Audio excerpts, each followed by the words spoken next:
thinking what? Hi. Hi. I didn't get. Oh, it's so pretty too. We gotta get that. Here. Okay, here we go. What are you sitting that seat over there? It won't do that? It won't do that, Mom. You need a camera. I- You need a camera. So, all right, I'm sitting here with my mom, Miss Evelyn Thomas, and I know everybody doesn't really know. They don't. We're outside. We're outside. We're in sunny Florida, outside, and everybody's listening. There's so many people around. It's not that many, but it's too many. Lots of ears. Anyway, so we're sitting with the Evelyn Thomas right here. It's my mom. I love my mommy. Mommy love you too. So much, mommy. Sugar baby. So everybody asks me, what was it like growing up with the Evelyn Thomas? So I figured I'd get my mom on here, and then she could tell you what it was like growing up with me. Oh boy. Well, Kim was always a good girl. Kim. Always. I haven't heard that name in a while. And, well, that's her name. In case you didn't know.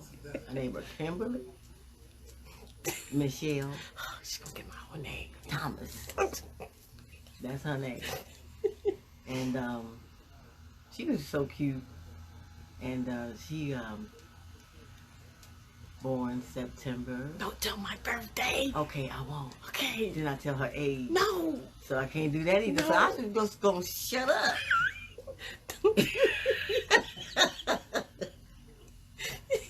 Anyway, Kim was a lot of fun to be with.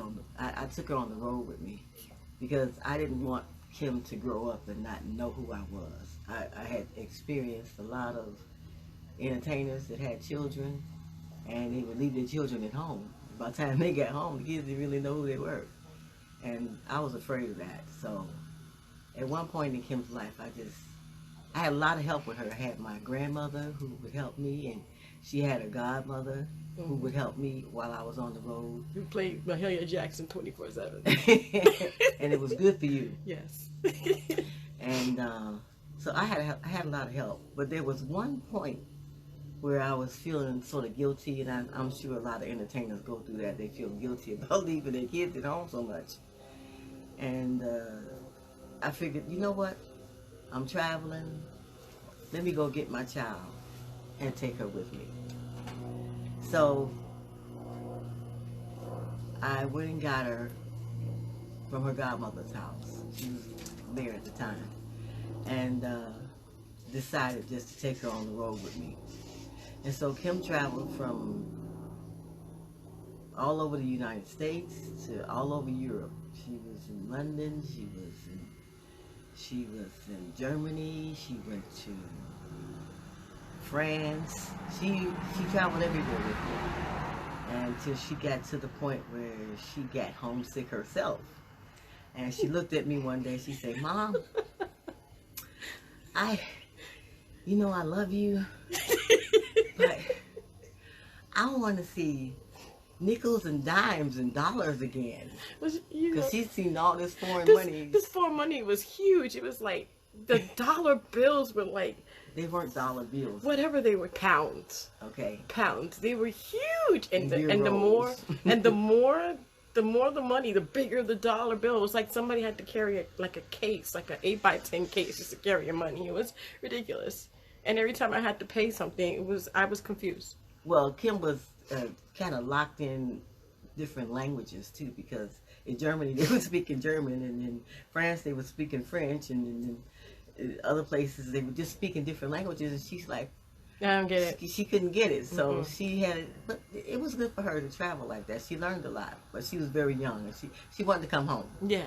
So I had to have enough faith to put my child on an airplane. I was losing my mind. With the stewardess. And the stewardess took good care of her. Yes, she did. I had to send her back to the United States. And who picked you up? Your godmother? I don't remember. I think it was JT. It was JT, my godfather. Your godfather picked her up from the airport. And I just had to keep traveling. So I would always make sure that I was home at least 2 to 3 months out of a year. It was very hard for me. I was traveling like crazy. I had a #1 hit all over the world, and then had another hit here, another hit there, and it's just, whew. The entertainment business is very hard. People think it's a lot of fun. It is a lot of fun, but you don't see the preparation that you have to go through to get to where you need to go. And the shows, I mean, the shows last for what? An hour? But you prepared for it for months. So it's a lot of work. Mm-hmm. And if you have to love it to stay in it. If you don't love it, you're not going to stay in it. So you can forget that one. No. But we worked it out, though, didn't we, Kim? We did. When I got older, I started going back on the road. I went back a little bit. Yeah, and she did a little video with me. Did a video, yay. Just a time capsule. She was always there. Yeah. High energy. Anyway, we had a lot of fun. Yeah, we did. Yeah. And Kim was always she was a good girl. I mean, I have to say, God blessed me with a wonderful child. And I only had one child, and it's Kim. And he really blessed me with a beautiful, right now, a wonderful, beautiful woman. And I'm very blessed and very happy to know the woman that she has become. I'm very pleased by it. So. This is my mommy. And she's big too. Yeah. She's not that big. I'm bigger than her. No, it's my mommy. I had so much fun on the road with my mom. The one thing I remember is the changing of the guards in London. Those are my favorite points. The burger shop around the corner, and then the Eiffel Tower with the we had glazed duck. I remember that. You remember that? I remember that. I have very good memories. When I don't like duck. I had a glazed duck. Or was it a glazed chicken? It was really small. It must was have duck. been. It was duck. It was duck. It was something, but it was good, and I didn't know no better. You know, I still don't like duck. Eating in the Eiffel Tower with going all around like this, and the revolving restaurant. That was cool. That was cool. The people, the autographs. Oh my gosh, and the people chasing my mom. I was more surprised by it than she was, because I'm like, they chasing me They're for chasing what? her. They're chasing her. Evelyn! Sorry. We're outside. No, yeah, I had a lot of fun. Yeah. I had a lot of fun. And then there were other kids there, like the producers' kids and a lot of different other kids that were there. Mm-hmm. So I wasn't alone, but I was kind of the bully. And she got bullied. I did. But she had to learn how to take up for herself, because I just beat them up, that's all. she was terrible. Just beat them up. She doesn't really mean that. She just tell them off and keep going. She didn't beat them up. Did you beat them up? I did beat them up. But you didn't tell me. I beat them up. They left me alone. See, you never know what your kids are doing when you're not around them, so you have to be careful. They left me alone. Yeah. Yeah, they left me alone. So it was You fun. are not to be bullied, huh? No, I don't like it. Don't. You can talk all you want. The moment you touch me, it's over. That's how it was. So, but I had fun, and I'm still proud of my mom. My mom is amazing, and yeah. How old were you when you were on the road with your mom? Bruce, hey. Hey, Bruce. How old was I when you first got me, Mom? You were 7. 7. Mm-hmm. 7 years old. 7. I was 7 when we first went out. I stopped at 16 because I got the scholarship and. Well, you had to. I mean, when she was on the road, a lot of times I would get her tutors to do some things with her, so she could keep up with her schoolwork. But at one point, she had to go to school, and she had to stay at one spot and go to school so she could be stable. And I was concerned about her stability. So. Yeah, but when I went back, they skipped me a grade. Thanks, Bruce. I skipped 5th grade and went from 4th to 6th. I remember that because I was on the road so much. They just tested me when I got back. Well, you went to private schools, so it was good for you. Yeah. And then you went to public school. I did. When you got into high school. Yes. Yeah, because I felt like that would be better for her because she needed to know the real world. Yeah, it scared me. Yeah. It was You know, scary. private schools are really good, They're but when you sheltered. get ready to go into the world, you need to know what's happening for real. Definitely. So, That's where I got but in she the went most to a really good fights. school though. It was a good school for you.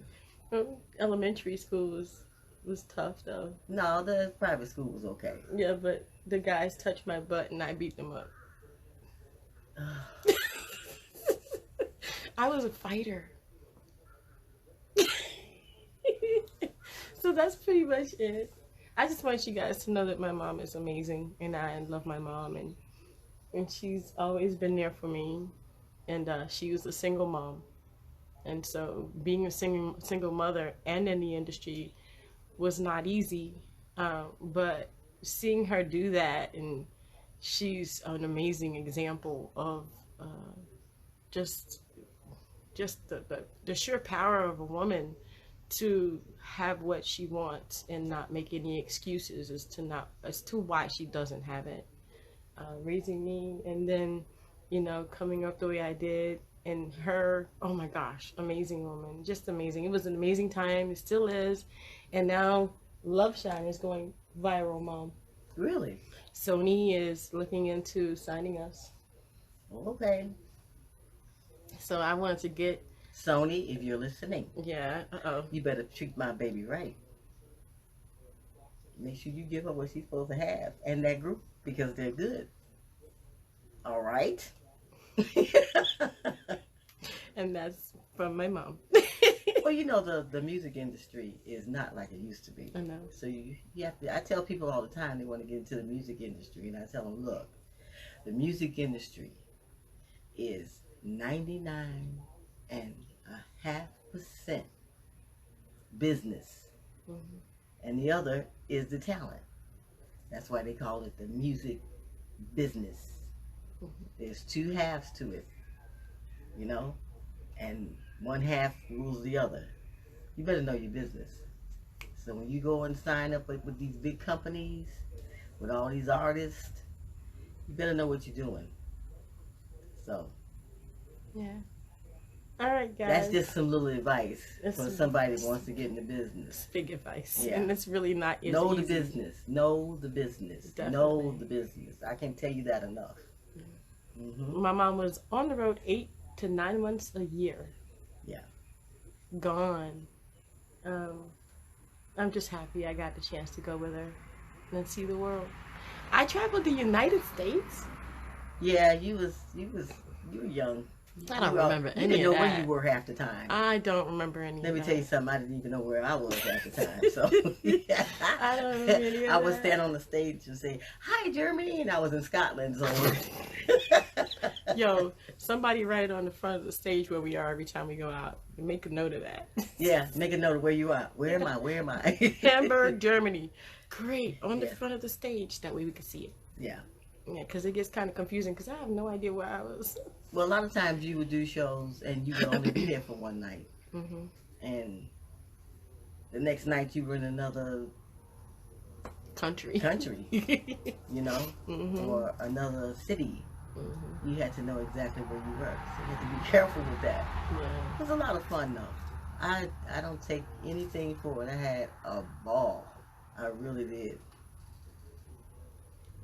All right, guys. Well, I've been sitting here with my mom, Evelyn Thomas, the singer of High Energy and so many other hits. Mom, you had Crossroads. What was it? My Heads and Stars. I did My Little Weak Spot was your first hit in the 70s, right? 76. 76. Mom's first major hit was 1976. My Little Weak Spot. That was amazing. Well, Was it's it not 70? called My Little Weak Spot. What is it It's called? called Weak Spot. Weak Spot. Why I call does it it my have little to be My Little my Weak little Spot? weak spot. No, I never said that. I said my weak spot. I don't know where you got the little from. Anyway, that song surprised me. And we recorded it. And I sort of like kind of got the leftovers from a lot of songs that they were giving out, because Ian Levine, who was my producer at the time, discovered me in Chicago, Illinois with Danny Leake and Paul Wilson. And they were giving out these songs to sing, and Weak Spot was left over, so to speak. And so they gave me Weak Spot. And I thought everybody else's songs were going to do great because I like their songs better than I like my own song. And so I sung the song. I sung it as much. I did the best I could with it. And it just, boom, went straight up the charts in London. And they called me over for a TV show. And they said, we want you to come over and do a TV show. I said, what kind of TV show? Top of the Pops. And Top of the Pops was the biggest TV show you could ever do in London. And I said, are you kidding me? I said, well, what song am I going to be doing? Weak Spot. I said, that silly song? I was more shocked than, I was just shocked. Because it was one of those songs that, it was cute. It had like a little cute little hook to it. But it wasn't sassy like everybody else's songs were. You know, when you were in the United States in those days, they had some really nice sassy songs like Turn Off the Lights, stuff like that, you know. Some real good wrenching songs, but my song was It's My Weak Spot. I'm like, are you kidding me? So anyway, I went, and that was the first TV show I had ever done. And Top of the Pops, and I did it with personalities like Andy Williams. And if you know anything about Andy Williams, I'm telling my age there. Andy Williams and the Glitter Band. I don't know if you ever heard of the Glitter Band. They were real big over in England. And we had a real orchestra. I think it must have been it had to be about 52 pieces in that orchestra, Kim. Wow. It was beautiful. And in those days, you had real musicians doing your music on stage. And it was just fabulous. I had a great time. So that was my first experience doing a TV show. So that was Weak Spot. And then I did some things with Fatback Band called Spread Love. I wrote this song called Spread Love with Jerry Thomas and Curtis. What's his last name? Bill Curtis. And Fatback Band. And Spread Love. And that song was a great song. You did stuff with the Gap Band, right? No, I never did anything with the Gap Band. No. And I did some things with Anton Wick, which is still out right now. It's called That's It. That was recent, not too many years ago. I'm still recording. I'm doing a little bit here, a little bit there, but basically I am relaxing in Southwest Florida, honey, and I love it. She's hiding in Southwest Florida. I'm hiding.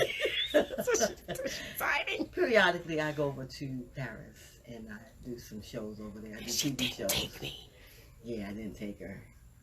Because she's too busy herself. No. Yes, you are.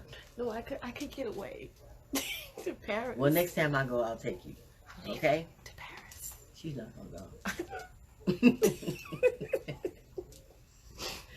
Oh my gosh. Well, guys, this is me and my mom. I love my mom. I love you too, sweetie. And she's amazing. And I just wanted to share her with you. But you can't have her anymore. So we're going to go because now it's my turn. Bye. I love you. Thank you. Take care. Love you. Bye. Hi, my name is Yaya Diamond, and I am the host and founder of Dream Chasers Radio. About 2006 or so, I started this podcast. So this podcast was started because I was depressed. I really truly wasn't living my full potential and my full life. And I didn't want to get medicated, so I kind of tried to find something different to do to probably catapult myself into success. And so podcasting was fairly new back then, so I figured why not just interview people who are doing things, maybe that'll help me, and it did. Here we forward wind to 2020 of December, and here I am on iHeartRadio. I'm on 100.9 FM. I'm on 1580 AM. I have over 170,000 listeners per month and growing. And they're all being inspired because this young lady right here was depressed and just needed a little boost. So going after my dreams and my goals became my vision. And it also became the vision to help people do the exact same thing. But still, I had a lot of changing to do. See, my attitude was a very big part of my progress. So I had to change my downed attitude from being negative to being positive. And I figured, why not? I mean, what else can I do? I want the change. I want to change. And so I'm going to go ahead and just be positive. So I took the optimistic point of view for everything. So if there's something going on that maybe other people will see and they'll be like, oh, well, that's not going her way. It really is going my way. Because, see, this is how I look at it. Everything works out for me for the best. So if I don't do something or something is restricted to me, it's because at that moment in time, it wasn't right. It wasn't the right time. It just wasn't the right moment to do that. And so the change came about fairly not quick. I would say it took a little bit of, getting used to the fact that I could change my attitude, change my outlook on life, and change my prognosis from being depressed, and I mean almost clinically, to being a happy-go-lucky person. So that person that you would see and you would say, that's not real. They can't be that happy. Well, you know what? Life happens and you're not always that happy, but you're definitely that optimistic. And that's the thing I want to get across to my listeners, that yeah, things happen all the time. And it may seem like it's not in your favor, but if you look at it from my point of view, everything is in your favor. Everything is because you need that at that moment. And I know that that sounds kind of cruel when you have people who go through cancer, when people go through different things in their lives. But think about it. They are living their best lives now because they don't know what tomorrow may bring. And that's what I want to get across to my listeners. You need to live your best life now. Not that you have any disease, but that we don't know what tomorrow will bring. And maybe tomorrow won't come for some of us. And so we need to move forward. And I know that kind of puts a damper on being positive, but in fact, it does put a wonderful spin on being alive. See, being alive means that you have the moment and the opportunity to go after your goals and your dreams. Being alive and living your fullest means that you can go after those goals and not have to worry about tomorrow. Because when tomorrow gets here, it'll worry for itself. So basically what I'm saying is that Dream Chasers Radio is a place where you can go and get the inspiration you need to actually catapult yourself out of depression, catapult yourself into that business, get those ideas, get that inspiration, find people who are going after their goals and their dreams just like you, just like me. And that way we can all move forward together. I always say that we can't move forward without each other. We're connected somewhere along this line of life, and without each other, neither one of us can make it. See, you have something I need, and I have something you need. And together, we can move forward. And that's what Dream Chasers Radio is all about. Moving forward together. I give praise and honor to all those people who are going after their goals, because this is their moment. I'll have mine and they can have theirs. And we can all share in the opportunity to be the person that we've always thought we could be. And that's what Dream Chasers Radio is all about. I want to thank you so much for tuning in, and thank you so much for watching this. I just needed to say that. I needed to tell you what it's about. I needed to tell you that, look, you can do this. This is not a hard thing. Change your mind to be positive. Look out on the optimistic side of life. Don't look out on the negative side of life. And if you get up on the wrong side of the bed, get back in and get up on the right side of the bed. Literally just change your mind about the entire thing. I guarantee you that your outlook on life will be so much better. And don't forget to dare to be different.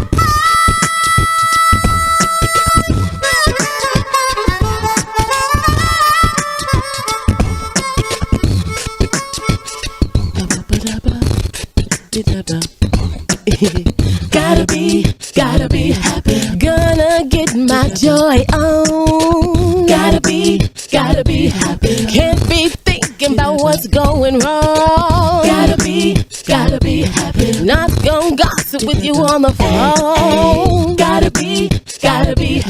Gotta be happy on. Leave me alone with the things that's going on. I've seen enough in the news now. Get off the couch, I gotta get out and breathe some fresh air. I wanna walk in fields of green and feel the sun beam down on me. I gotta be happy, oh, I gotta be happy now. Hey, hey, gotta be happy. Gonna get my joy on. Gotta be happy. Can't be thinking about what's going wrong. Gotta be happy. I'm not gonna gossip with you on the phone. Gotta be happy. Gotta be happy, oh. Now say a little prayer for me and include my family. And I kissed my little girl in the morning on the cheek, and she said to me, I'm hungry. What? It made me crack a smile. It's gonna be a good day all day long.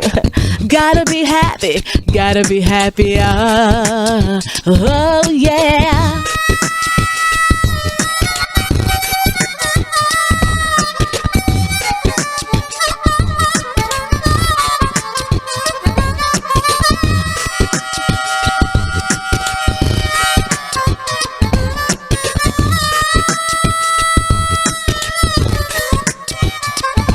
Let me tell you, there was a lady that was grumpy every day and every night. She never cared, she never smiled, she never shared, until one day she realized that her life was passing by. I guess she couldn't see. So what happened? The spirit got her, and you see, now she's loving, passionate, and free, and she smiles all day long. Yeah, you gotta be happy, yo, yeah. Gotta be happy. Oye, pero no puedes estar amargado toda tu vida. Gotta be happy. Tienes que divertirte. Hey, hey, gotta be happy. It really is the little things that make you happy. Gotta be happy. I ain't gonna gossip with you on the phone, no. Gotta be happy. Laughter does the body good like a medicine. Gotta be happy. Gonna get my joy on, yeah. Gotta be happy. I gotta be happy, Gotta be happy. Can't change it anyway, so you might as well be happy.